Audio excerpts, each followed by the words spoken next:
দর্শক, চাঞ্চল্যকর একটা খবর দিয়েছে ভারতীয় গণমাধ্যম নর্থ ইস্ট নিউজ। তারা বলতে চাচ্ছে বাংলাদেশে নবনিযুক্ত ডিজিএফআই এর প্রধান, যাকে নতুন সরকার এসে নিয়োগ দিয়েছে এবং নতুন প্রধানমন্ত্রী তারেক রহমান যাকে ব্যাজ পরিয়ে দিয়েছেন, তিনি দিল্লিতে বিশেষ সফরে গেছেন। তার মানে বিএনপি সরকার দায়িত্ব নেওয়ার পরেই শুরু হয়েছে ভারতের সঙ্গে সম্পর্ক উন্নয়নের একেবারে মাঠ পর্যায়ের কাজ। ডিজিএফআই এর মতো সামরিক গোয়েন্দা সংস্থার প্রধান যখন ভারত সফর করেন, সেটাকে কোনোভাবেই হালকা উপায়ে দেখার কোনো কারণ নেই। কি বলছে নর্থ ইস্ট নিউজ?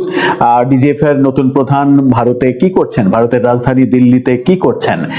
প্রফেসর ইউনূসের আমলে ভারতের সঙ্গে সম্পর্কটা রীতিমতো শত্রুর পর্যায়ে, যুদ্ধাবস্থার মতো যে সম্পর্কটা তৈরি করা হয়েছিল, সেই সম্পর্কের বরফ কি সত্যি গলতে শুরু করছে?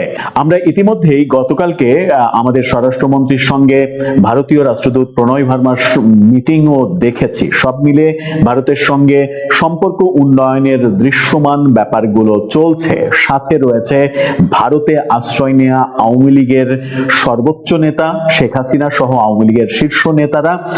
তাদের ভাগ্যে কি পরিণতি হচ্ছে, তাদের ব্যাপারে নতুন সরকার কি সিদ্ধান্ত নিচ্ছে, কি ভাবছে, অনেক ব্যাপারেই হয়তো সামনে কিছুদিনের মধ্যে কিছু আভাস পাওয়া যাবে। চলুন একটু জেনে দেখি নর্থ ইস্ট নিউজ কি জানাতে চাইলো আমাদের ডিজিএফআই এর প্রধান দিল্লিতে যখন সফর করছেন সেই সফরকে কেন্দ্র করে। থাকবেন দর্শক। বলছিলাম আমাদের ডিজিএফআই এর নতুন প্রধান কায়সার রশিদ চৌধুরী, মেজর জেনারেল কায়সার রশিদ চৌধুরী, তিনি দিল্লি সফর করছেন, এই রকম চাঞ্চল্যকর একটা তথ্য দিয়েছে ভারতীয় গণমাধ্যম নর্থ ইস্ট নিউজ।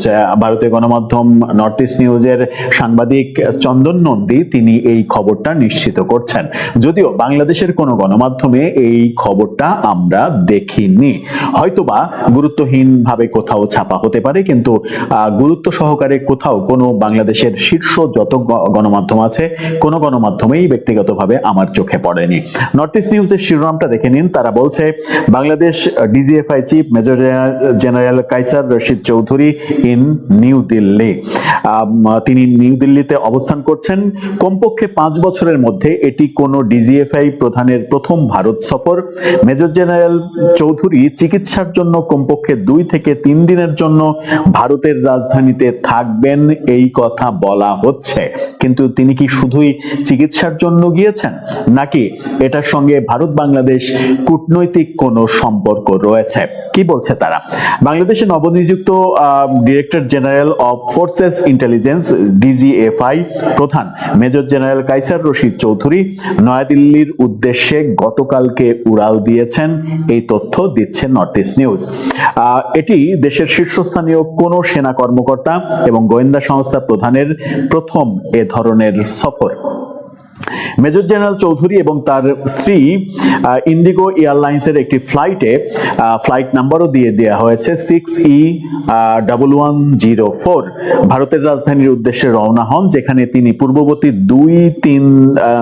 2-3 দিন থাকবেন, পরবর্তী 2-3 দিন থাকবেন এবং কারণ হিসেবে দেখানো হয়েছে তিনি চিকিৎসার জন্য ভারতে যাচ্ছেন। যখন বাংলাদেশে প্রফেসর ইউনূস সরকার ঢাকা না দিল্লি, ঢাকা ঢাকা এই স্লোগান স্টাবলিশ করে ভারত বিরোধিতা একেবারে প্রতিষ্ঠিত করার চেষ্টা করেছে, এক পক্ষের কিছু মুষ্টিমেয় মানুষের কাছে জনপ্রিয়তা অর্জন করার চেষ্টা করেছে, তখন আমাদের ডিজিএফআই এর প্রধানের দিল্লিতে শুধুই চিকিৎসার জন্য যাওয়া ব্যাপারটা শুধু সেখানেই সীমাবদ্ধ, নাকি তিনি আন্তঃবাহিনী সম্পর্কের ক্ষেত্রে কোনো কাজ করবেন, কিংবা ভারতীয় গোয়েন্দা সংস্থার সঙ্গে কোনো ধরনের কোনো মিটিং, কোনো কার্যক্রম আছে কিনা, সেটা তো আমাদের পক্ষে এই মুহূর্তে বলা সম্ভব নয়।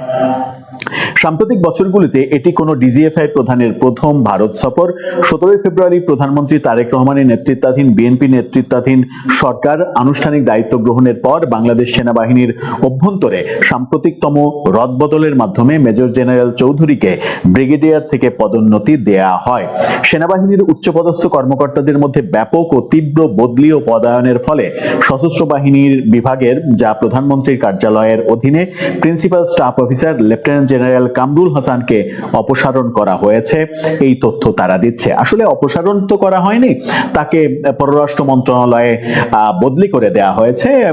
কোনো একটা দেশের হয়তো রাষ্ট্রদূত হতে পারেন যদি পররাষ্ট্র মন্ত্রণালয় সিদ্ধান্ত নেয়। তবে কামরুল হাসান যে নতুন সরকারের আস্থাভাজন না, উনি যে এর আগের সরকার অর্থাৎ প্রফেসর ইউনূস সরকারের আস্থাভাজন ছিলেন, এবং যদি নির্বাচনের ফলাফল অন্যরকম হতো তাহলে কামরুল হাসান সেনাবাহিনীতে অনেক বেশি পাওয়ারফুল হতে পারতেন। এরকম আলোচনা প্রফেসর ইউনূসের আমলে অনেক আমরা শুনেছি।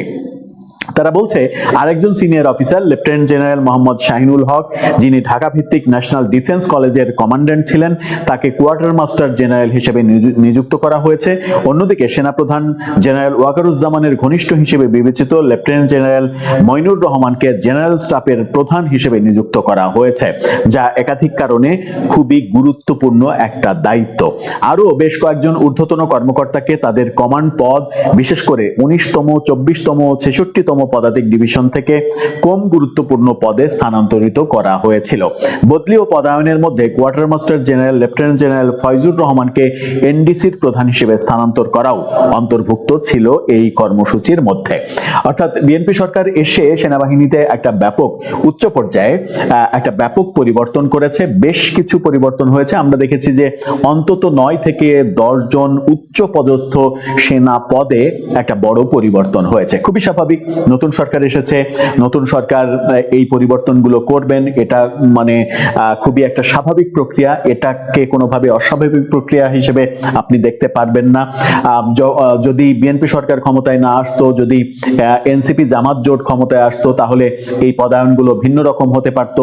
এই ব্যাপারগুলো তো একটা কমন ব্যাপার। এখন ব্যাপার হচ্ছে যে ব্যাপারগুলোকে আপনি তখনই প্রশ্নবিদ্ধ করতে পারবেন যখন এই সব সিদ্ধান্তের ফলে কোনো ধরনের অসন্তোষ সৃষ্টি হয়। কিন্তু সেরকম কোনো খবর আমরা সেনা অভ্যন্তর থেকে বের হতে দেখিনি, কিংবা কোনো গণমাধ্যমকে করতে দেখিনি। এখন বিষয় হচ্ছে যে নর্থ ইস্ট নিউজ যে বলছে যে জেনারেল কায়সার রশিদ চৌধুরী সস্ত্রীক দিল্লিতে গেছেন চিকিৎসার জন্য, ব্যাপারটা চিকিৎসার জন্যই শুধু তিনি গিয়েছেন, নাকি নতুন দায়িত্ব নিয়ে তার উপরে বাড়তি দায়িত্ব পড়েছে ভারতের সঙ্গে অবনতি হওয়া সম্পর্কের ব্যাপারে একটু জোড়া লাগানো, একটু মশলা লাগানো, একটু উন্নতি করার দিকগুলো তিনি কোনোভাবে ভূমিকা রাখতে পারেন কিনা, সেই রকম কার্যক্রমের সঙ্গে তিনি জড়িত থাকবেন কিনা, এটা একটা বড় প্রশ্ন। দর্শক, আপনার কাছে কি মনে হয়?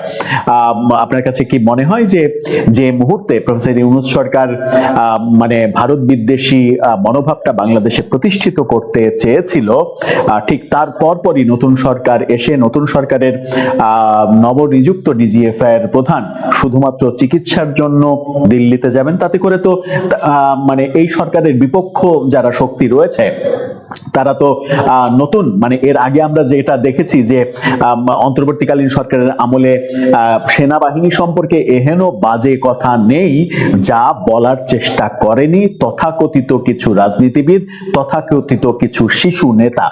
তারা কখনো সেনানিবাস উড়িয়ে দিতে চেয়েছে, কখনো সেনানিবাসের ইট খুলে নিতে চেয়েছে, কখনো ডিজিএফআই এর সদর দপ্তর উড়িয়ে দিতে চেয়েছে, কখনো সেনাবাহিনীর ঘিলু নেই, তারা মানে গুলিটা ঠিকভাবে করতে পারেন, এরকম বিশ্রী জঘন্য ভাষা ব্যবহার করেছে।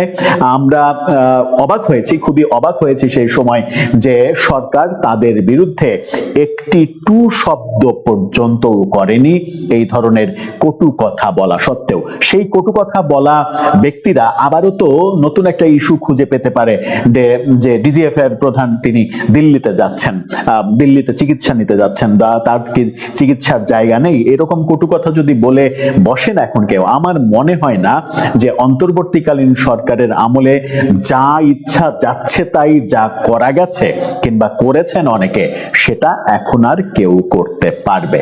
পরিস্থিতি পাল্টেছে, সবকিছু পাল্টেছে। ক্ষমতার পালাবদলের সঙ্গে সঙ্গে পরিস্থিতি পাল্টাবে, এটাই স্বাভাবিক।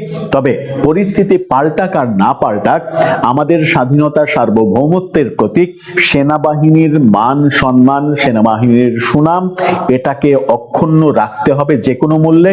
এর আগে 1.5 বছরে যা হয়েছে সেরকম ঘটনা ঘটানোর স্পর্ধা যেন আর কেউ করতে না পারে, সেদিকেও তাদেরকে নজর রাখতে হবে। নতুন সরকার আসলে কি সব ধরনের মব সংস্কৃতির অবসান ঘটাতে প্রস্তুত, নাকি শুধু নিজেদের বিরুদ্ধে হওয়া মব ভায়োলেন্সের বিরুদ্ধেই কঠোর হবে? বাংলাদেশ ব্যাংকের ঘটনার পর এই প্রশ্নের উত্তর পাওয়া জরুরি হয়ে পড়েছে। কারণ মব সংস্কৃতির অবসানের জন্য প্রয়োজন সর্বাত্মক প্রচেষ্টা, আংশিক পদক্ষেপ নয়। ইউনূস গেছেন, তারেক এসেছেন, কিন্তু মব সংস্কৃতি রয়ে গেছে। এর অবসানের জন্য চাই দৃঢ় রাজনৈতিক সদিচ্ছা, নিরপেক্ষ আইনের শাসন এবং প্রাতিষ্ঠানিক সংস্কার।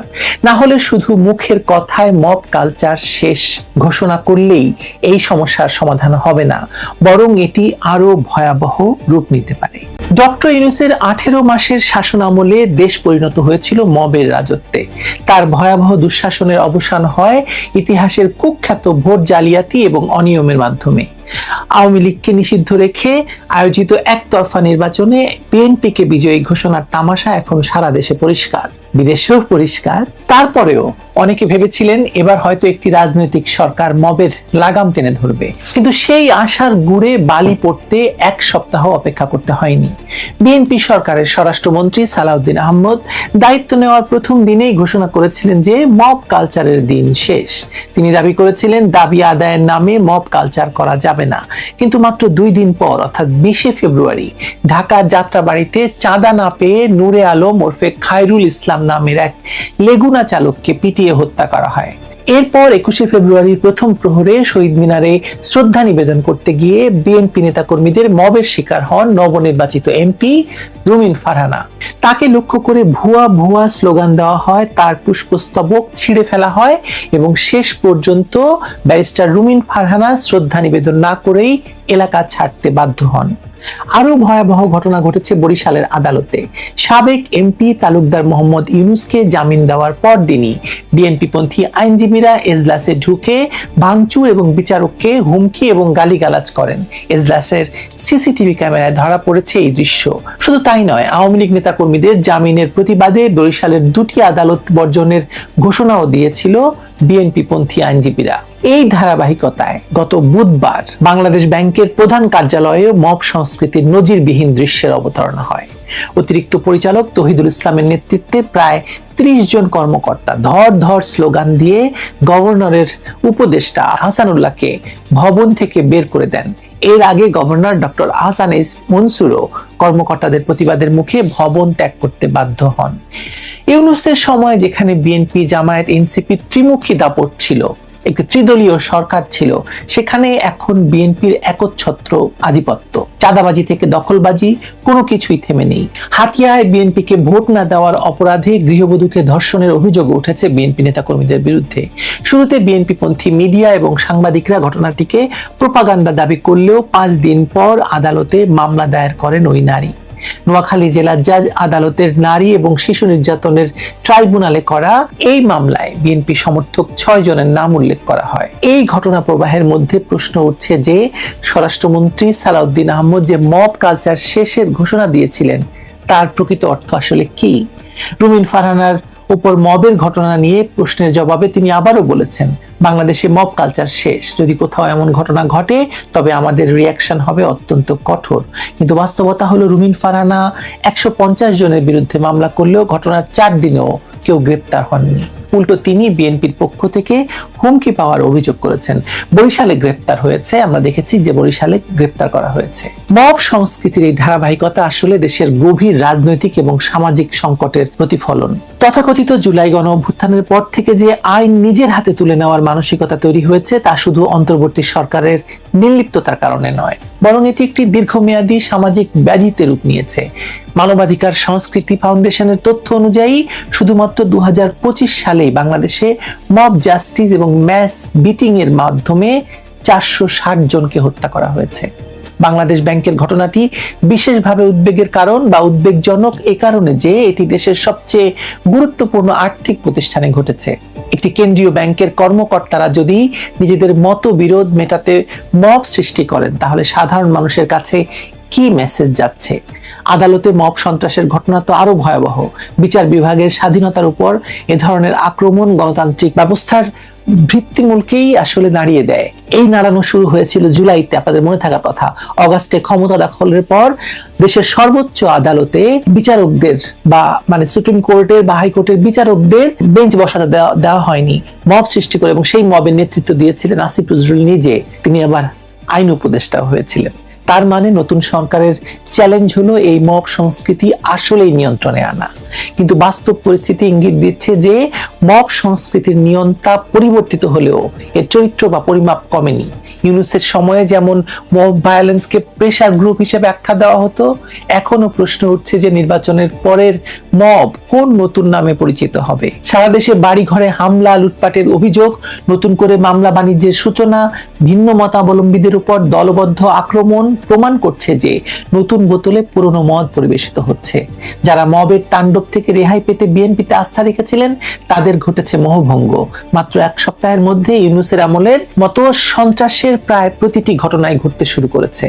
মূল সমস্যা হলো মব সংস্কৃতি এখন বাংলাদেশের রাজনৈতিক সংস্কৃতির অবিচ্ছেদ্য অংশে পরিণত হয়েছে বা করা হয়েছে পরিণত, এবং এই মবের মাধ্যমেই কিছু নেতা তৈরি হয়েছে যারা এখন সংসদে হুইপ পর্যন্ত হয়ে গেছে।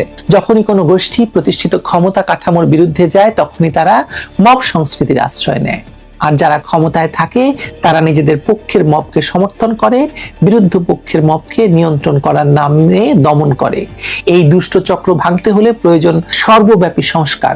শুধু আইন শৃঙ্খলা বাহিনীর কঠোরতা দিয়ে এই সমাধান সম্ভব নয়। প্রয়োজন প্রাতিষ্ঠানিক সংস্কার, আইনের শাসন প্রতিষ্ঠা এবং সর্বোপরি একটি সহনশীল গণতান্ত্রিক সংস্কৃতি গড়ে তোলা। যদি সরকার সত্যিকার অর্থে মব সংস্কৃতির অবসান চায়, তাহলে দলমত নির্বিশেষে সব ধরনের মব ভায়োলেন্সের বিরুদ্ধে একইভাবে কঠোর অবস্থান নিতে হবে। আওয়ামী লীগ মারলে সেটা প্রতিশোধ, আর অন্য জায়গায় গেলে মব, এটা তো হতে পারে না। বাস্তবতা হলো ইউনূস গেছেন, তারেক এসেছেন, কিন্তু মব সংস্কৃতি রয়ে গেছে। এর পেছনে রয়েছে আমাদের সমাজের গভীরে প্রচিত সেই মানসিকতা যেখানে আলোচনা, সমঝোতার পরিবর্তে শক্তি প্রয়োগকে একমাত্র সমাধান হিসেবে দেখা হয়। এই মানসিকতার পরিবর্তন না এনে শুধু মুখের কথায় মব কালচার শেষ ঘোষণা করলেই এই সমস্যার সমাধান হবে না, বরং এটি আরো ভয়াবহ এবং সুসংগঠিত রূপ নেবে। কারণ আপনি দেশের সবচেয়ে বড় রাজনৈতিক দলকে মব করে নিষিদ্ধ করেছেন। এটা তো আগে তুলতে হবে আপনাকে। গোড়ায় হাত দেন, সব ঠিক হয়ে যাবে।